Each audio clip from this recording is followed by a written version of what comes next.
Ugniagesiai užgesino gaisrą Durpyne Šilutės rajone. Nurimus liepsnoms pradedami skaičiuoti nuostoliai. Itin didelė žala padaryta gamtai, nes ugnis nuniokojo unikalią Lietuvos pelkę. Liepsnos Aukštumalos pelkėje nuslopo, tačiau gamtininkams ir aplinkosaugininkams prasideda pats darbymetis.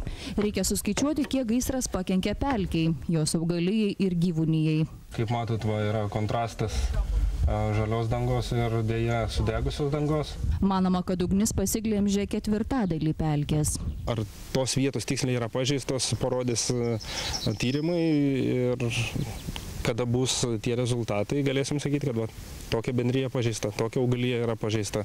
Bent preliminariais vertinimais jūs patys matote, tiesiog yra tikrai sudegusi augalija. Čia augo 14 saugomų rūšių augalų, perėjo reti paukščiai. Specialistai sako, kad turistų lankoma pelkė atsigaus tik per 4 metus.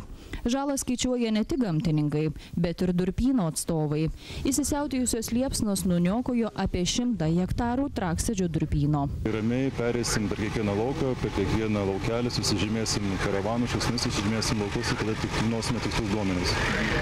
Nes matote, čia nėra 1-2 hektarai. Kada vienas, supratau, kad atvyko policija. Gaisras jau užgesintas, bet darbas ugniagesių štabe tebeverda. Su liepsnomis kovojo kariškiai, net 7 apskričių ugniagesiai.